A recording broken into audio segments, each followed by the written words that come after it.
안녕하세요. 한상한 변리사입니다. 최근 특허심판원은 두나무가 청구한 무효심판 사건에서 서울거래 주식회사의 특허 일부가 무효라는 결정을 내립니다. 서울거래는 2021년 상대매매 방식 거래를 지원하는 장치 및 방법 특허를 출원해서 등록받는데요. 두나무는 이번에 이 특허에 대해서 무효심판을 청구했습니다. 두나무와 서울거래 사이에 어떤 일이 있었길래 무효심판 청구까지 한 것일까요? 사건의 시작은 이랬습니다. 2024년 5월 서울거래는 두나무에 내용증명을 보냅니다. 두나무는 증권 플러스 비상장이라는 서비스를 제공하고 있는데요. 서울거래는 두나무가 제공하는 서비스 중에서 일부 수량 발효 체결 기능이 자사 특허를 침해한다고 주장하면서 실시 중단을 요구하는 내용증명을 보냅니다. 그러자 두나무는 서울거래 특허가 무효라고 주장하면서 특허심판원에 심판을 청구한 거예요. 서울거래는 이에 맞서서 두나무를 상대로 특허 침해 가처분을 신청합니다. 그리고 두나무를 특허법 위반죄로 고소해요. 이렇게 두나무와 서울거래가 특허 침해를 놓고 다투고 있는 상황입니다. 먼저 서울거래가 두나무의 어떤 서비스를 문제 삼은 것인지를 먼저 살펴보겠습니다. 두나무는 2020년 6월에 비상장 거래 서비스를 출시하는데요. 여기에 일부 수량 발효 체결 기능이 제공됩니다. 이 기능은 이런 거예요. 판매자 A 기업이 비상장 주식을 팔려고 하는 상황을 가정해 보겠습니다. 기존에는 매도 수량이랑 매입 수량이 정확히 일치할 때만 거래가 됐어요. 예를 들어서 A 기업이 100주를 내놨으면 구매자 B는 100주를 전부만 매수할 수 있었습니다. 만약 구매자 B가 A 기업의 주식 50주만 사고 싶으면 A 기업과 별도로 협의를 해야 됐어요. 그런데 이런 방식으로 거래를 하게 되면 거래 체결률이 낮았습니다. 두나무가 적용한 일부 수량 바로 체결은 구매자 B가 A 기업이 일부 수량만 매수하려고 할 때 A 기업이 확인 절차 없이 일부만 바로 거래가 될 수 있도록 한 겁니다. 서울거래는 두나무 서비스 중에서 바로 이 부분을 자사특허 침해라고 주장한 거예요. 그렇다면 서울거래의 특허가 어떤 내용인지를 살펴볼게요. 서울거래 특허는 장외주식 거래 지원 장치에 관한 특허입니다. 이 특허의 주요 내용은 이렇습니다. 먼저 매도자에게서 종목, 수량, 가격을 포함해서 바로 체결의 의사가 있는지를 확인합니다. 그리고 매수자에게서 매수 요청을 받아요.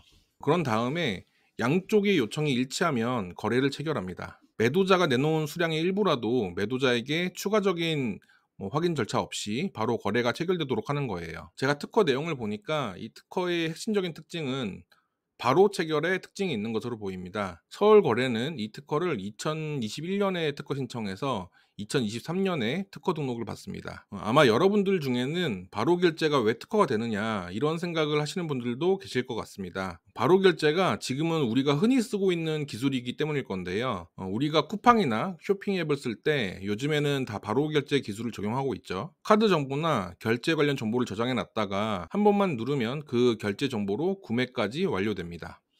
바로 결제 기술과 관련해서 소개해 드릴 내용이 있습니다.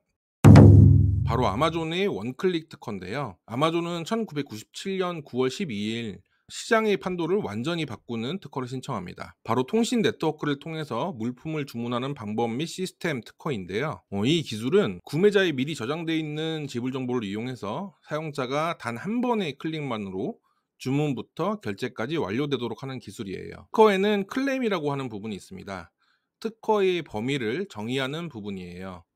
아마존 특허 클레임에는 only 싱글 액션, 즉 단 한 번의 액션만으로 주문 요청부터 물품 구매까지 완료되는 것을 기재하고 있어요. 이 특허는 1997년에 최초로 신청된 특허였는데요. 전자상거래하는 회사들은 다들 이 특허를 죽이려고 시도했습니다. 그런데 결국에는 이 원클릭 특허를 없애지는 못했어요.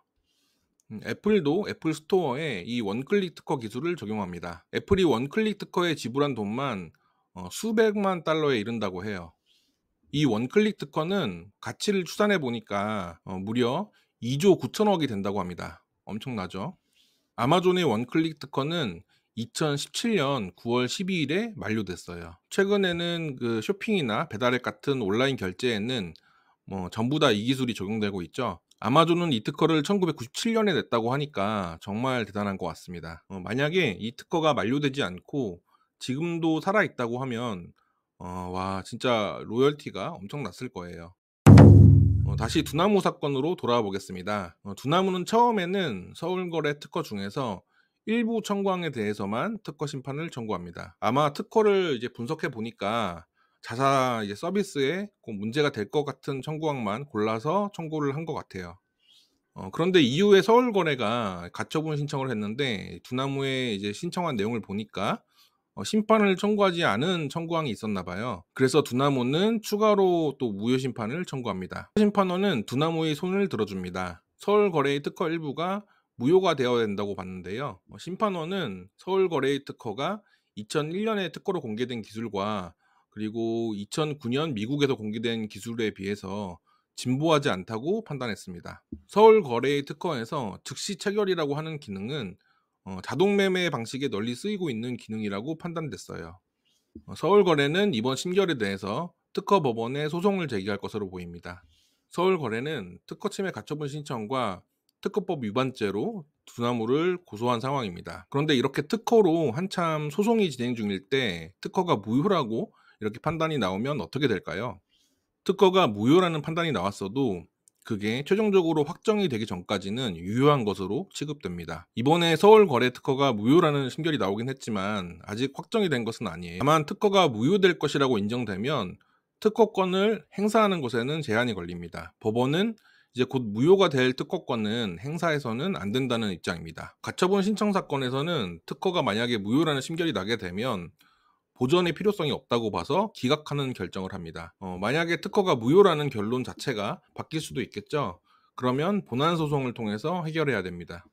우선 두나무가 특허 무효라는 판단을 받으면서 1차전에서는 승리한 것 같은데요. 저는 사실 오늘 주제가 된 내용보다 이 아마존 원클릭 특허가 계속 떠오르네요.